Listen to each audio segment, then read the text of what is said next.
안녕하세요. 제 이름은 김민정입니다. 44 아직은 꽃다운 나이라고들 하지만 제 삶은 지금 한겨울 혹독한 추위 속에 갇힌 것만 같습니다. 믿었던 남편에게 오피스 와이프가 있다니. 이 엄청난 현실 앞에서 저는 대체 어찌해야 할까요? 이 지옥 같은 이야기는 돌이켜보면 꽤 오래전부터였는지도 모릅니다. 첫 만남 그리고 사랑이라 믿었던 시간. 제 남편 박성호 씨를 처음 만난 건 제가 24 대학교 졸업반 때였습니다. 당시 저는 제 진로를 찾기 위해 고군분투하던 시기였어요. 대기업 인턴으로 첫 사회생활을 시작했고 모든 것이 낯설고 두려웠습니다. 서류 작성 하나도 버벅거리고 회의 시간에는 한마디도 제대로 못하는 어리숙한 저였죠. 그때 성호 씨는 저보다 4살 많은 선배로 제 팀의 베테랑이었습니다. 앳된 얼굴에 안경을 썼지만 그의 눈빛은 참 따뜻했어요. 항상 차분하고 이성적인 모습으로 업무를 처리했지만 신입 인턴인 저에게는 유독 친절했습니다. 제가 서투른 인턴 생활에 허둥댈 때마다 그는 언제나 제 곁을 든든하게 지켜주는 사람이었습니다. 한 번은 중요한 보고서를 망쳐서 혼자 울고 있는데 성호 씨가 조용히 다가와 제 어깨를 토닥이며 말했습니다. 민정 씨 너무 애쓰지 마요. 처음부터 잘하는 사람은 없어요. 다 경험하는 과정이니까. 제가 옆에서 도와줄게요. 걱정 마요. 그의 따뜻한 말 한마디는 제 얼어붙었던 마음에 온기를 불어넣어 주었습니다. 뭉클함과 함께 왠지 모를 설렘이 찾아왔죠. 그때부터였을까요? 저는 그를 이성으로 보기 시작했습니다. 그의 옆에 있으면 왠지 모르게 마음이 편안해지고 세상 모든 어려움이 해결될 것만 같았습니다. 점심시간이면 항상 제 식성에 맞춰 식당을 골랐고 야근이라도 하는 날에는 꼭 저녁을 사주며 피곤하지 않냐고 물어봐 주었습니다. 그의 세심한 배려에 저는 특별한 감정을 느꼈습니다. 밤늦게까지 야근을 하고 퇴근하는 길 지하철역까지 바래다 주던 성호 씨가 제게 불쑥 말했습니다. 내일도 야근할 것 같으면 내가 집까지 태워다 줄게요. 밤늦게 혼자 다니지 말고. 그 말에 저는 심장이 쿵 하고 떨어지는 것 같았습니다. 그에게서 느껴지는 배려와 자상함은 저를 완전히 사로잡았죠. 제 마음은 마치 봄날 얼었던 강물이 녹듯 스르르 풀렸습니다. 며칠 뒤 성호 씨는 제게 저녁을 함께 먹자고 했습니다. 회사 근처 은은한 조명이 비추는 작은 레스토랑에서 마주 앉았을 때 그는 평소와 달리 조금 긴장한 듯 보였습니다. 떨리는 목소리로 제 손을 잡으며 말했죠. 민정 씨, 저 민정 씨를 좋아합니다. 처음 만났을 때부터 민정 씨의 순수하고 밝은 모습에 끌렸어요. 저랑 사귀어 줄래요? 진지하게 만나고 싶습니다. 그 순간 제 세상은 온통 핑크빛으로 물드는 듯 했습니다. 저는 그의 손을 꼭 잡고 고개를 끄덕였습니다. 그의 눈빛에서 저를 향한 진심이 느껴졌기에 망설일 이유가 없었습니다. 그렇게 우리는 연인이 되었습니다. 우리의 연애는 잔잔하면서도 깊었습니다. 화려하고 시끌벅적한 데이트보다는 소소한 일상 속에서 서로에게 집중하는 시간을 가졌어요. 주말이면 함께 교회로 나가 사람 없는 자연을 만끽하거나 그의 자취방에서 맛있는 음식을 시켜 먹으며 영화를 보거나 맥주 한 잔 기울이곤 했습니다. 제가 요리를 잘 못한다는 걸 알고는 그는 저를 위해 직접 요리를 해주기도 했죠. 특히 기억에 남는 것은 그가 끓여준 된장찌개였습니다. 처음 만들어 본다고 수줍게 말하면서도 정성스럽게 끓여주던 그의 모습에 저는 더욱 깊이 빠져들었습니다. 그 투박하지만 따뜻한 된장찌개는 마치 그의 마음 같았습니다. 특히 잊을 수 없는 날이 있습니다. 제 생일날이었죠. 저는 별 기대 없이 퇴근했는데 성호 씨가 회사 앞에서 저를 기다리고 있었습니다. 그는 아무 말 없이 제 손을 잡고 익숙한 골목길로 들어섰죠. 그곳에는 작은 재즈바가 있었어요. 평소 제가 재즈 음악을 좋아한다는 것을 기억하고 있었던 것입니다. 은은한 조명 아래 감미로운 재즈 선율이 흐르는 그곳에서 그는 작은 상자를 건넸습니다.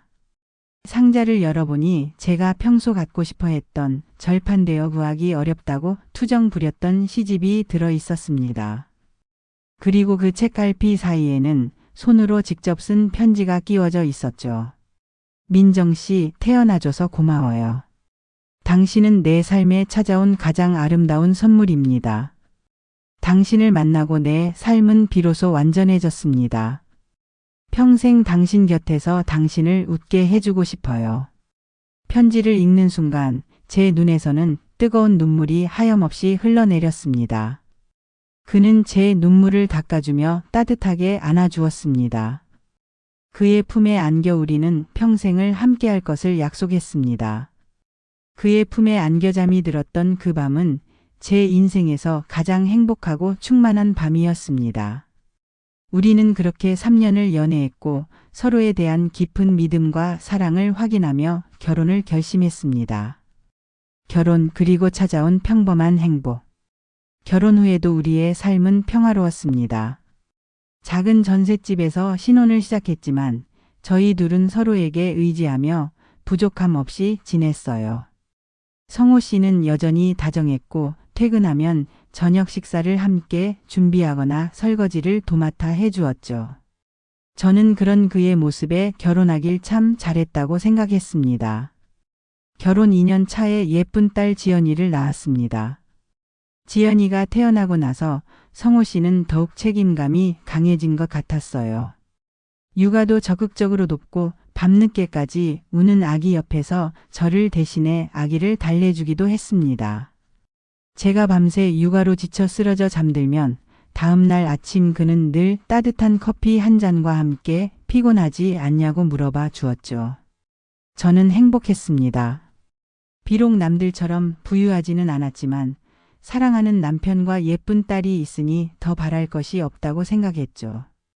저희 부모님과 시부모님도 그런 저희를 보며 늘 흐뭇해 하셨습니다. 특히 저희 엄마는 성호 씨가 참 가정적이라고 칭찬을 아끼지 않으셨습니다. 그렇게 시간은 흘러갔습니다.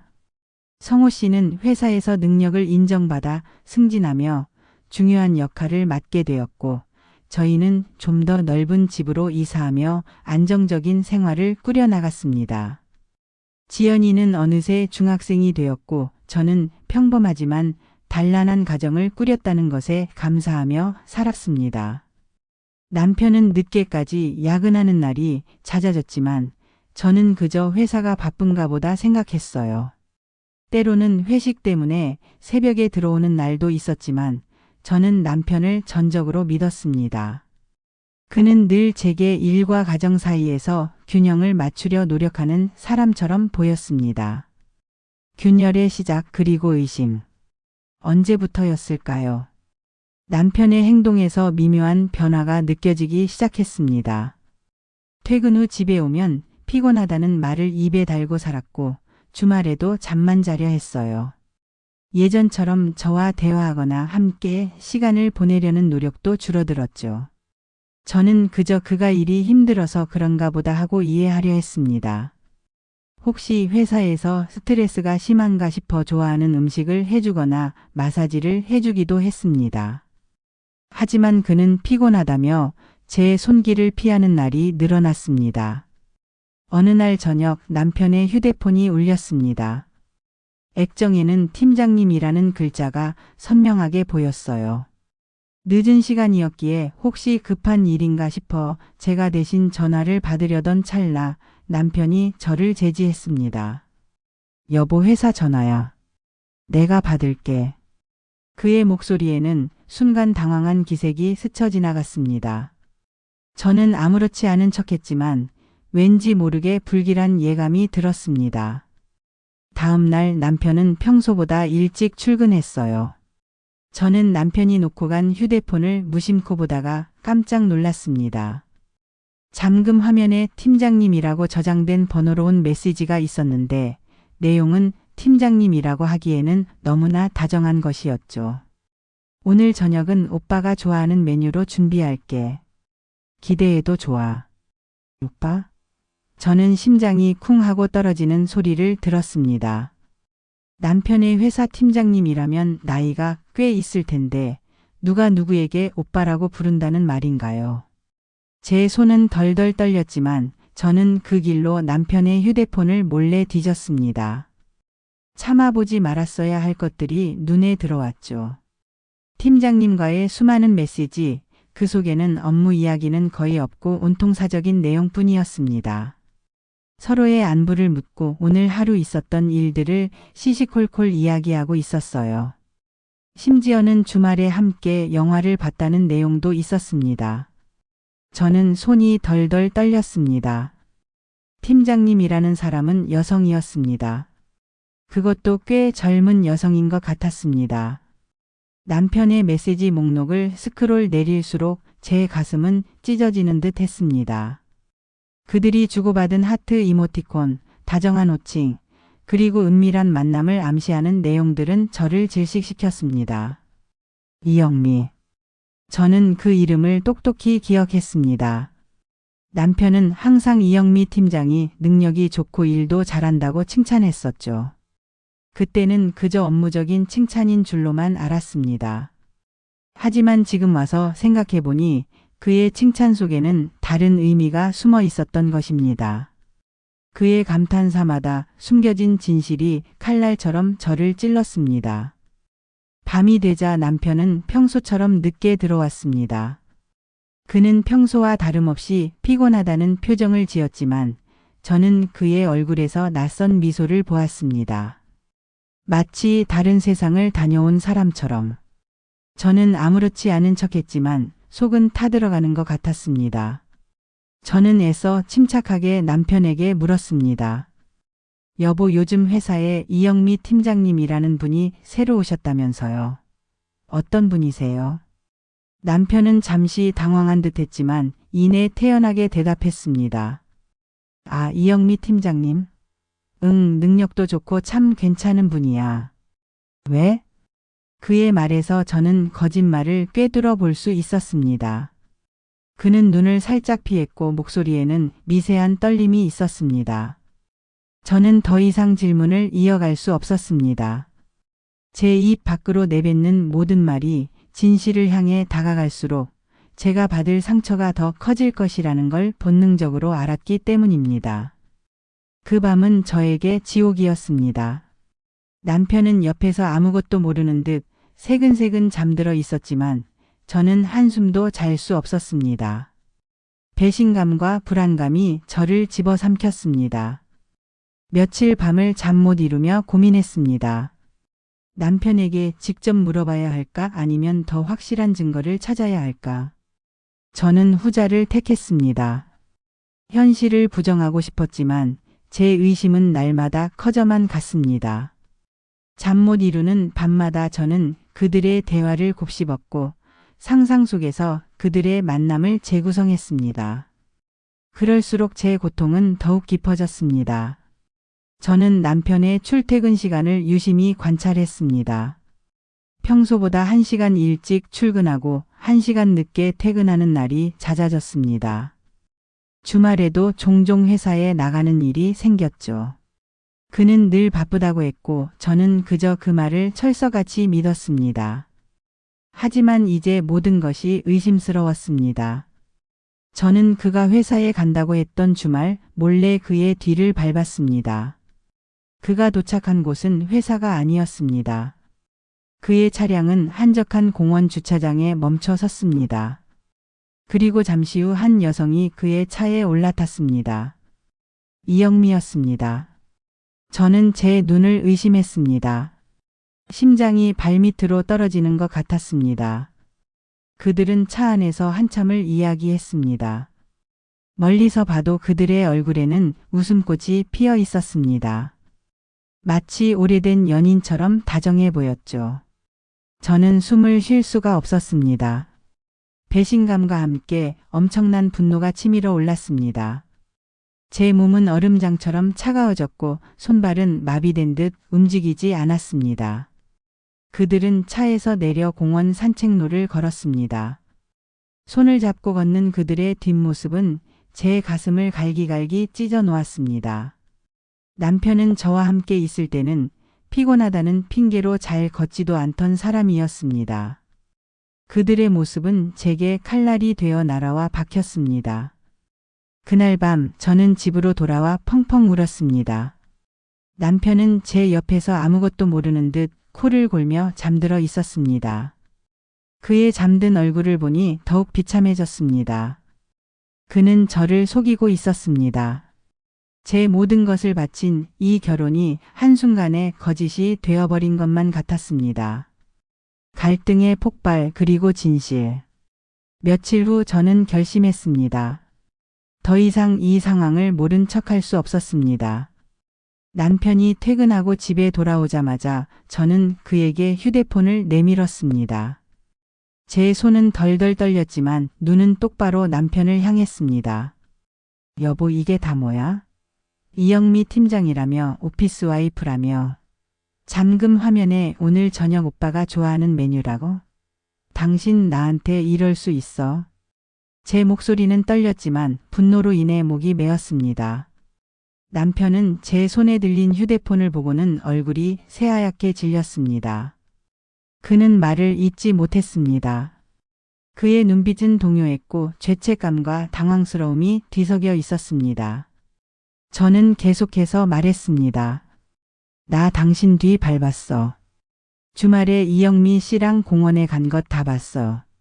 어떻게 나한테 이럴 수 있어? 우리가 결혼 20년이야. 당신 나를 뭘로 본 거야? 남편은 고개를 숙였습니다. 그는 잠시 망설이더니 깊은 한숨을 내쉬며 겨우 입을 열었습니다. 미안해, 여보. 정말 미안해. 내가 잘못했어. 그의 미안하다는 말은 제 분노를 더욱 증폭시켰습니다. 저는 울부짖었습니다. 제 가슴을 쥐어뜯는 듯한 고통에 몸부림쳤습니다. 미안하다는 말로 다 끝날 일이야. 당신이 나한테 한 짓은 배신이야. 어떻게 나한테 이럴 수 있어? 우리 지연이는? 지연이 얼굴은 어떻게 볼 거야? 지연이의 이름이 나오자 남편은 고개를 들었습니다. 그의 눈에는 죄책감이 가득했지만 그 속에 숨겨진 뻔뻔함이 저를 더욱 분노하게 만들었습니다. 지연이한테는 아무 잘못 없어. 이건 나랑 그 사람 문제야. 그 사람? 그는 아직도 그 여자를 감싸고 있었습니다. 저는 기가 막혔습니다. 분노를 넘어선 경멸감이 밀려왔습니다. 그 여자랑 대체 무슨 사이야? 오피스 와이프라며. 잠자리도 가졌어? 말해봐. 제 질문에 남편은 입술을 굳게 다물었습니다. 그의 침묵은 곧 긍정이나 다름없었습니다. 저는 주저앉아 엉엉 울었습니다. 제 인생이 송두리째 흔들리는 것 같았습니다. 사랑이라 믿었던 모든 것이 한순간에 무너져 내리는 기분이었습니다. 그날 밤 남편은 제게 모든 것을 털어놓았습니다. 이영미 씨는 남편보다 10살 어린 직장 후배였습니다. 그녀는 남편의 팀으로 발령받아왔고 처음부터 남편에게 적극적으로 다가왔다고 합니다. 남편은 처음에는 업무적인 관계로만 지내려 했지만 이영미 씨의 끊임없는 관심과 애정 표현에 서서히 흔들렸다고 말했습니다. 이영미 씨는 남편에게 적극적으로 술자리를 제안하거나 늦게까지 남아 업무를 돕는 척하며 둘만의 시간을 만들었습니다. 남편은 그런 그녀의 적극적인 태도에 처음에는 부담스러웠지만 점차 마음이 움직였다고 했습니다. 그는 이영미 씨가 자신에게 새로운 활력소가 되어주었다고 했습니다. 전고 패기 넘치는 그녀와 함께 있으면 잊고 살았던 설렘을 다시 느꼈다고 했죠. 그는 저에게는 없는 이영미 씨만의 특별한 매력이 있다고 횡설수설했습니다. 그녀는 자신을 이해해주고 자신의 능력에 감탄해주며 삶의 무료함을 채워주었다고 했습니다. 제 귀에는 그의 말이 비수처럼 박혔습니다. 남편은 제게 말했습니다. 여보, 당신한테 미안해. 하지만 나도 모르게 그 사람에게 빠져들었어. 외로웠던 것 같아. 외로움? 저는 기가 막혔습니다. 저는 그를 위해 헌신했고 가정을 위해 모든 것을 바쳤는데 그가 외로웠다니요. 제 삶은 그에게 전부였는데 그는 저를 두고 다른 사람에게서 외로움을 달래고 있었다는 사실에 저는 치를 떨었습니다. 그의 외로움이 저와의 관계에서 온 것이 아니라 그저 새로운 자극을 원했던 것임을 깨달았습니다. 그는 이영미 씨와 뜨거운 하룻밤을 보낸 것도 인정했습니다.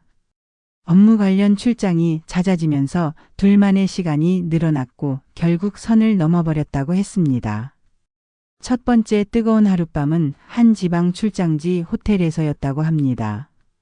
늦은 밤까지 술을 마시며 속마음을 털어놓던 중 이영미 씨가 먼저 그에게 기대어 왔고 남편은 그 유혹을 뿌리치지 못했다고 했습니다. 두 번째는 한 달 뒤 또 다른 출장지에서였습니다. 이번에는 남편이 먼저 이영미 씨에게 다가갔고 그녀도 거부하지 않았다고 했습니다. 그는 제게 용서를 빌었지만 저는 그의 말을 더 이상 믿을 수 없었습니다. 그의 변명은 제 상처를 더욱 깊게 만들 뿐이었습니다. 저는 남편의 말을 믿을 수 없었습니다. 그가 이영미 씨와 뜨거운 하룻밤을 보냈다는 말에 제 머릿속은 온통 혼란스러웠어요. 도대체 언제 어떻게 그런 일이 벌어진 걸까요? 저는 더 이상 숨어 있을 수 없었습니다. 모든 진실을 제 두 눈으로 확인하고 싶었죠. 며칠 뒤 남편은 또다시 지방으로 출장을 간다고 했습니다. 평소 같으면 아무 의심 없이 보냈겠지만 이번에는 달랐습니다. 저는 그를 몰래 미행했습니다. 제 심장은 불안감으로 쿵쾅거렸지만 저는 제 직감을 믿었습니다. 남편의 차는 고속도로를 달렸고 저는 그의 뒤를 바싹 따라갔어요. 중간에 휴게소에 들러 잠시 쉬는 척하며 그들을 지켜보기도 했습니다. 남편은 이영미 씨와 함께 휴게소 식당에서 밥을 먹으며 마치 연인처럼 웃고 떠들었습니다. 그들의 다정한 모습에 제 속은 뒤틀렸지만 저는 이를 악물고 참았습니다. 도착한 곳은 지방의 한 호텔이었습니다. 남편은 호텔 주차장에 차를 세웠고 잠시 후 이영미 씨가 환한 미소를 지으며 남편의 차에 올라탔습니다. 그들은 함께 호텔 안으로 들어갔죠. 저는 그들이 프론트 데스크에서 체크인하는 모습을 숨어서 지켜봤습니다. 그들이 같은 방을 예약했다는 것을 확인하는 순간 제 온몸은 차가운 얼음물에 잠긴 듯 했습니다. 저는 심장이 쿵쾅거렸습니다. 제 손은 덜덜 떨렸지만 저는 억지로 진정하려 노력했어요. 그들이 들어간 객실 번호를 확인한 후 저는 잠시 망설였습니다. 이 문을 열면 제 삶은 완전히 달라질 것이라는 것을 알았기 때문입니다. 하지만 저는 더 이상 피할 수 없었습니다. 진실을 마주해야 했습니다. 저는 용기를 내어 그들의 객실 문을 두드렸습니다. 몇 번 두드렸지만 아무런 인기척이 없었어요. 안에서는 음악 소리가 희미하게 들려왔습니다. 저는 숨을 크게 들이쉬고는 힘껏 문을 열었습니다. 문이 열리는 순간 제 눈앞에 펼쳐진 광경은 충격 그 자체였습니다. 남편과 이영미 씨는 침대에 함께 있었습니다. 그들은 서로의 몸을 탐하듯 얽혀 있었고 옷가지들이 침대 주변에 널브러져 있었습니다. 제가 문을 열자 그들은 제 인기척에 화들짝 놀라며 저를 바라봤죠. 이영미 씨는 경악한 표정으로 저를 쳐다봤고 순간적으로 이불을 황급히 끌어당기며 몸을 가렸습니다. 그녀의 얼굴은 창백했고 두려움에 떨고 있었습니다. 남편은 얼굴이 새하얗게 질려 아무 말도 하지 못했습니다. 그의 눈빛은 죄책감과 당황스러움, 그리고 들켰다는 절망감으로 가득했습니다. 제 몸은 얼어붙는 듯 했습니다. 머릿속이 새하얘졌고 아무 소리도 들리지 않았어요. 오직 제 심장이 미친 듯이 뛰는 소리만이 들렸습니다. 제 눈에서는 뜨거운 눈물이 본물처럼 쏟아져 내렸습니다. 저는 울부짖으며 그들을 향해 소리쳤습니다. 박성호, 당신 어떻게 나한테 이럴 수 있어? 어떻게 감히 이런 짓을 해? 내가 우스웠어? 내가 바보 같았어? 남편은 침대에서 벌떡 일어나 제게 다가오려 했지만 저는 뒷걸음질 쳤습니다. 그의 더러운 손이 저에게 닿는 것조차 역겨웠습니다. 그는 제 이름을 부르며 변명하려 했지만 제 귀에는 아무것도 들리지 않았습니다. 이영미 씨는 침대 구석으로 몸을 웅크리며 고개를 숙였습니다. 그녀의 어깨가 미세하게 떨리는 것을 보았지만 저는 아무런 동정심도 느끼지 못했습니다. 오히려 혐오감만 치밀어 올랐습니다. 저는 제 눈앞에 펼쳐진 지옥 같은 광경을 더 이상 보고 있을 수 없었습니다. 저는 그 자리에서 뛰쳐나왔습니다. 호텔 복도를 정신없이 달려나왔고 엘리베이터를 타고 1층으로 내려왔어요. 제 다리는 후들거렸고 심장은 터질 듯이 아팠습니다. 호텔 직원들이 저를 이상한 눈으로 쳐다보는 것이 느껴졌지만 저는 아무것도 신경 쓸 수 없었습니다. 호텔 로비를 지나 밖으로 나왔을 때 저는 주저앉아 엉엉 울었습니다. 세상이 무너지는 것 같았습니다.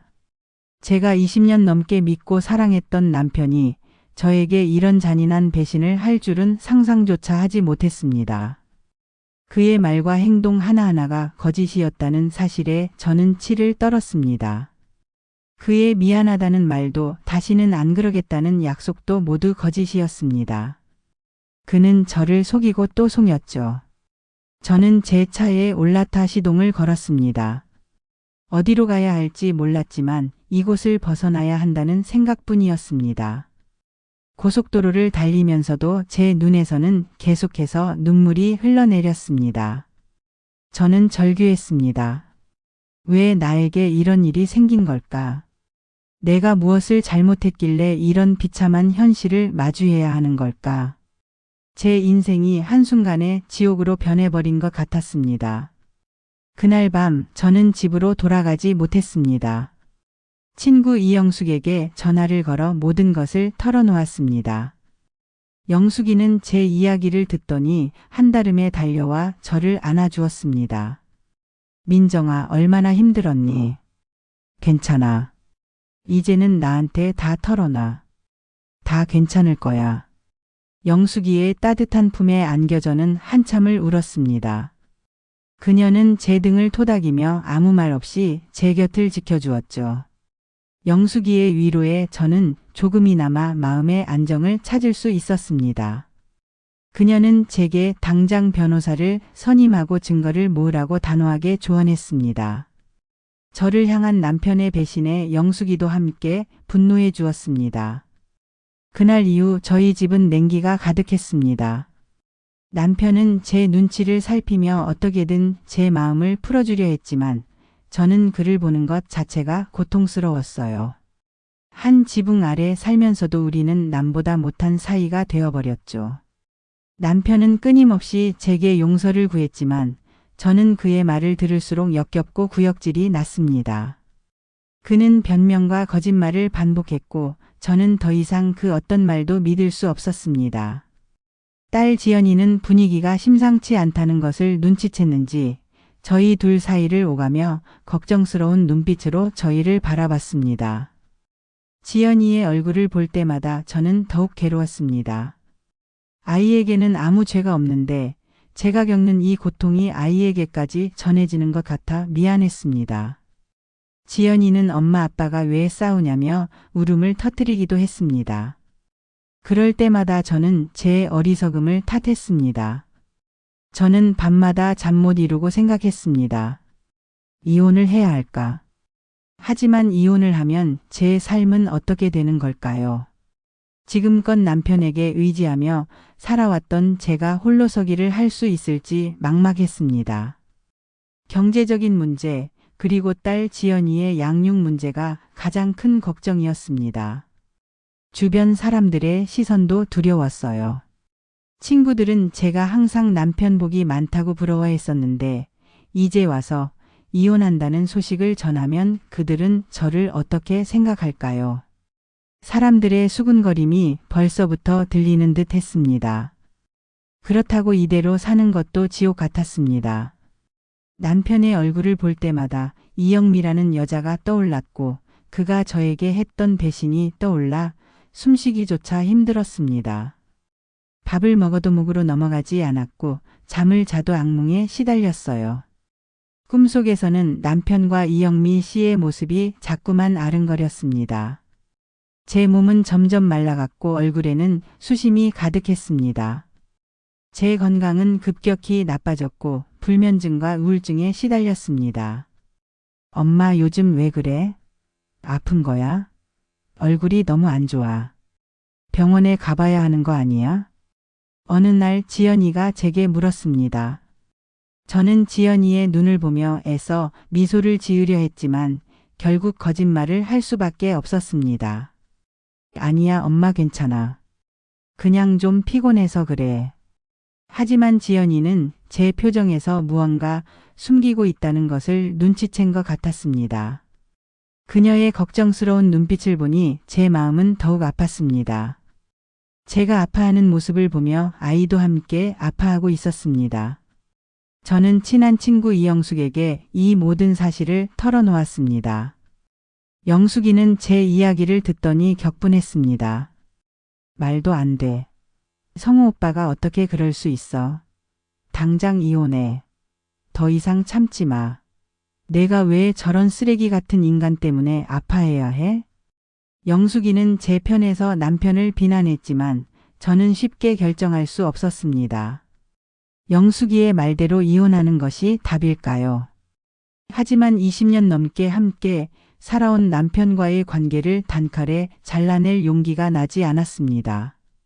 사랑했던 기억, 함께했던 시간들이 저를 짓눌렀습니다.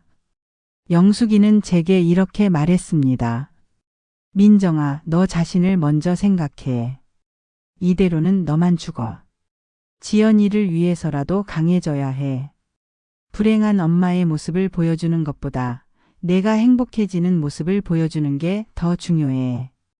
영숙이의 말은 제 가슴을 울렸습니다. 저는 더 이상 이렇게 비참하게 살고 싶지 않았습니다. 저를 위해 그리고 지연이를 위해 저는 달라져야 했습니다. 저는 남편과 다시 대화하기로 결심했습니다. 이번에는 감정적으로 대응하기보다는 이성적으로 우리의 관계에 대해 논의하고 싶었죠. 남편에게 솔직하게 말했습니다. 여보, 나 정말 힘들어. 당신이 나한테 저지른 일 도저히 용서가 안 돼. 당신이 그 여자와 호텔에서 벌인 짓 평생 잊지 못할 상처가 됐어. 하지만 지연이를 생각하면 쉽게 포기할 수도 없어. 당신 어떻게 할 거야? 그 여자랑 정리하고 다시는 안 그러겠다고 약속할 수 있어? 남편은 고개를 숙였습니다. 그의 얼굴은 새파랗게 질려 있었고 목소리는 떨렸습니다. 그는 무릎을 꿇고 제 손을 잡으며 애원했습니다. 민정아, 나 정말 후회하고 있어. 당신에게 너무 미안해. 내가 잘못했어. 정말 죽을 죄를 지었어. 그 사람과는 지금 당장 이 자리에서 완전히 정리할게. 내일 당장 회사에 사직서를 낼게. 다시는 이런 일 없을 거야. 나에게 한 번만 더 기회를 줄 수 있을까? 지연이를 봐서라도 제발. 저는 그의 말을 쉽게 믿을 수 없었습니다. 하지만 그의 눈빛에는 진심이 담겨 있는 듯 했습니다. 그의 눈에서 흐르는 눈물은 어쩐지 예전에 다정했던 성호 씨를 떠올리게 했습니다. 저는 한숨을 내쉬며 말했습니다. 다시는 이런 일 없다고 약속할 수 있어? 나 정말 더 이상은 못 참아. 이번이 마지막 기회야. 남편은 고개를 끄덕이며 제 손을 더욱 꽉 잡았습니다. 그의 간절한 모습에 저는 결국 그를 믿어보기로 했습니다. 물론 쉽게 용서할 수는 없겠지만 우리 가족을 지키기 위해 노력해보기로 마음먹었습니다. 다시 한번 믿어보는 것이 어쩌면 저 자신에게도 기회가 될 수 있다고 생각했습니다. 남편은 다음 날 바로 이영미 씨에게 연락해 모든 관계를 정리했다고 했습니다. 그는 회사에 사직서를 제출했고 이영미 씨에게도 강력하게 관계 정리를 요구했다고 했습니다. 저는 그의 말을 반신반의했지만 일단 지켜보기로 했습니다. 남편은 퇴근 후 곧장 집으로 돌아왔고 주말에는 저와 지연이와 함께 시간을 보내려 노력했습니다. 예전에 다정했던 모습으로 돌아가려는 듯 보였죠. 그는 설거지를 도맡아 하고 지연이의 숙제를 봐주며 끊임없이 저와 지연이에게 신경 썼습니다. 하지만 제 마음속 상처는 쉽게 아물지 않았습니다. 남편이 조금이라도 늦게 들어오거나 휴대폰을 보는 순간에는 심장이 철렁 내려앉았습니다. 밤에는 남편이 잠든 사이에 몰래 그의 휴대폰을 확인하는 버릇이 생겼습니다. 그의 휴대폰에 이영미 씨와의 연락 흔적이 남아있는지 혹은 새로운 수상한 연락처는 없는지 꼼꼼히 확인했습니다. 제 불신은 깊어졌고 남편을 향한 제 마음은 싸늘하게 식어갔죠. 어느 날 저는 우연히 남편의 지갑에서 영수증 하나를 발견했습니다. 그것은 고급 레스토랑 영수증이었고 날짜는 남편이 회사 야근을 한다고 했던 날이었습니다. 남편은 사직서를 냈다고 했지만 이 영수증은 그 이후의 날짜였습니다. 저는 다시금 불안감에 휩싸였습니다. 남편에게 물어보자 그는 당황하며 거래처 사람들과 식사를 했다고 둘러댔습니다. 하지만 저는 더 이상 그의 말을 믿을 수 없었습니다. 그의 눈동자가 흔들리는 것을 보았습니다. 제 직감은 틀리지 않았습니다. 남편은 이영미 씨와 여전히 몰래 만나고 있었습니다. 그는 저에게 거짓말을 하고 회사 야근이나 회식을 핑계로 그녀를 만나고 있었던 것입니다. 그는 사직서를 제출하고 다른 회사로 이직 준비를 하면서도 이영미 씨와의 관계를 완전히 정리하지 못하고 있었습니다. 저는 그의 휴대폰에서 이영미 씨와 주고받은 메시지를 다시 발견했습니다. 그 내용은 제가 상상했던 것보다 훨씬 더 깊은 관계를 보여주고 있었습니다. 그들은 저를 비웃는 듯 아무렇지 않게 저희 부부의 문제를 이야기하고 있었습니다. 심지어 제가 남편을 의심하는 것을 두고 한심하다는 듯 비아냥거리는 내용까지 있었습니다. 제가 너무 무딘 걸까요? 아니면 제가 너무 순진했던 걸까요? 저는 다시 한번 배신감에 몸서리쳤습니다.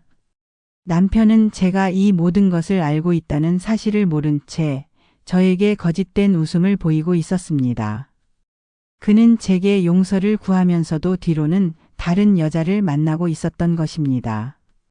저는 분노로 인해 심장이 터질 것 같았습니다.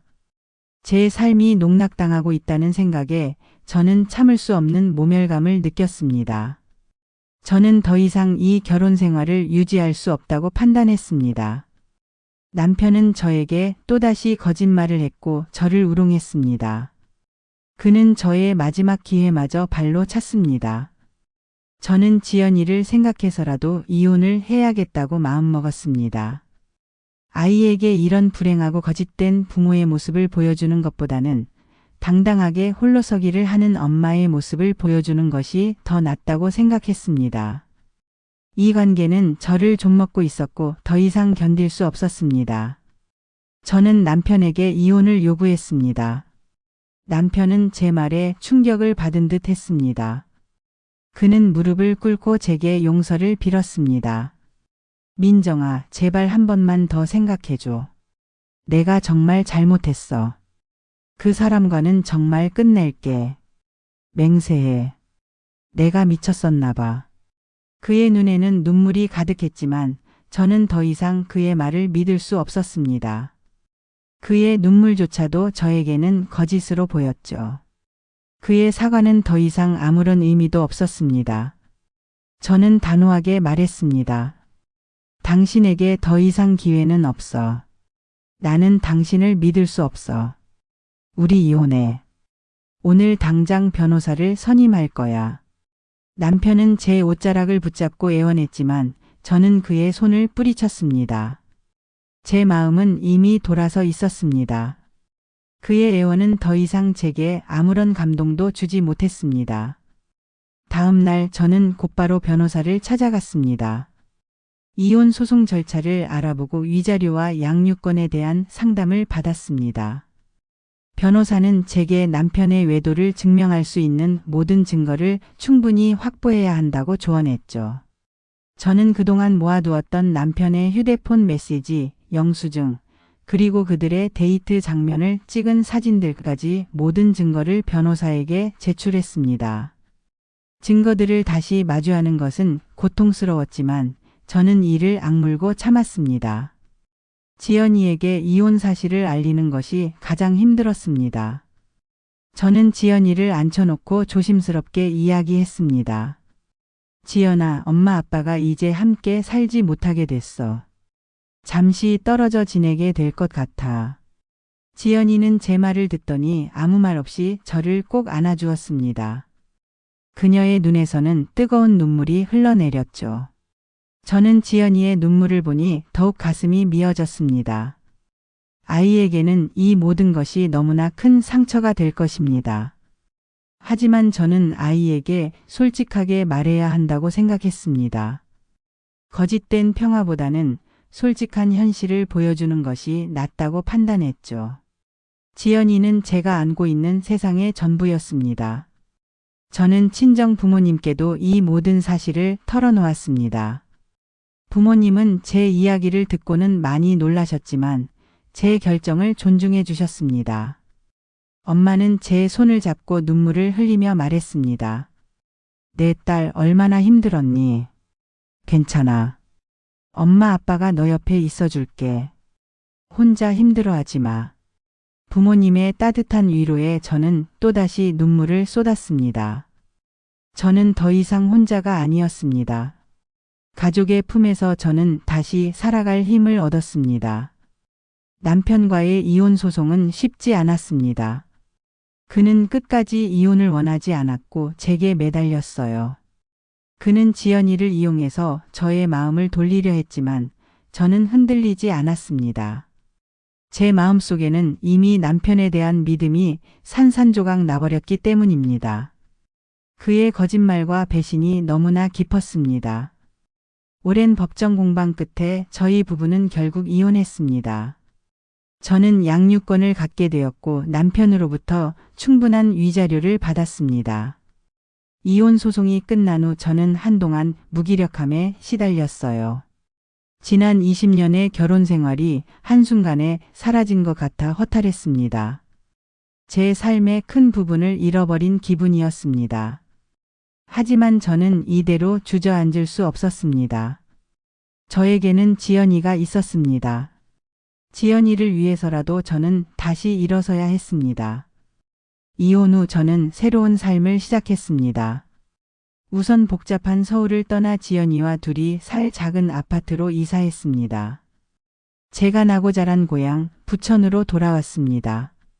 마음을 다잡고 다시 사회생활을 시작했죠. 오랜만에 직장에 나가려니 두렵기도 했지만 저는 용기를 냈습니다. 다행히 예전 경력을 살려 재취업에 성공할 수 있었습니다. 처음에는 낯선 환경과 새로운 업무에 적응하는 것이 쉽지 않았습니다.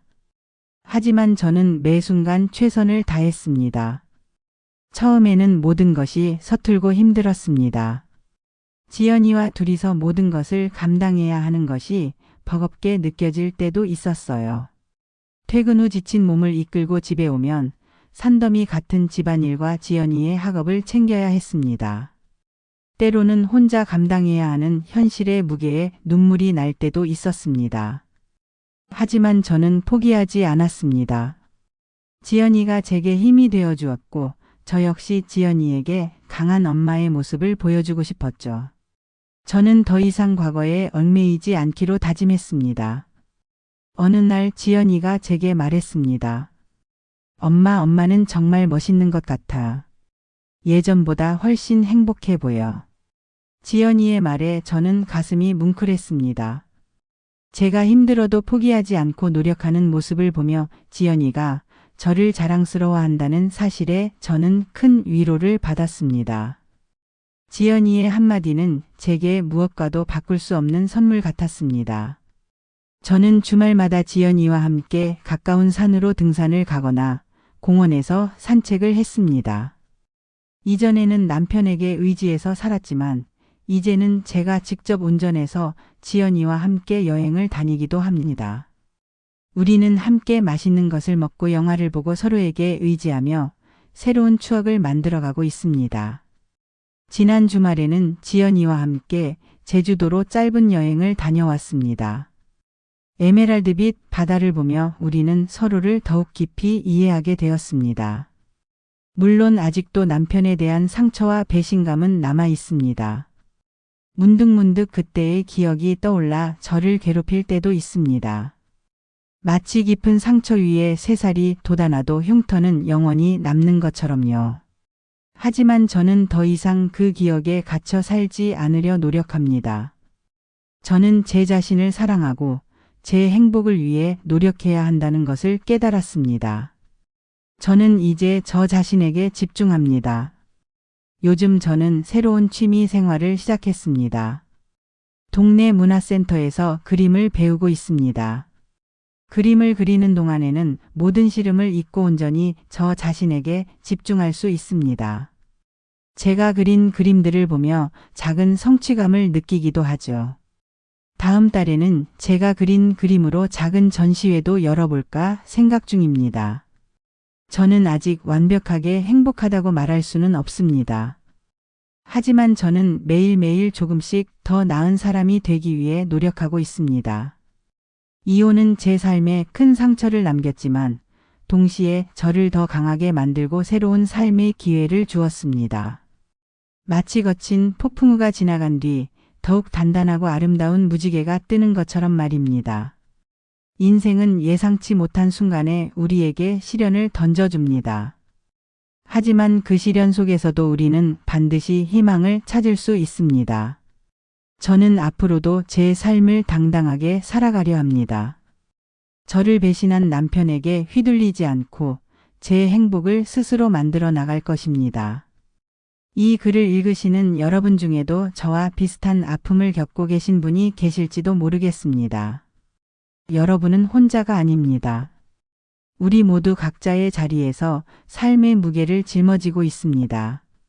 힘들고 지칠 때도 있겠지만 우리에게는 다시 일어설 힘이 있습니다. 인생의 황혼기에 찾아온 이 예상치 못한 시련 속에서 저는 비로소 진정한 저 자신을 마주하게 되었습니다. 여러분은 혹시 지금 어떤 시련 속에 있나요? 그리고 그 시련 속에서 어떤 희망을 찾아가고 있나요? 여러분의 이야기가 궁금합니다.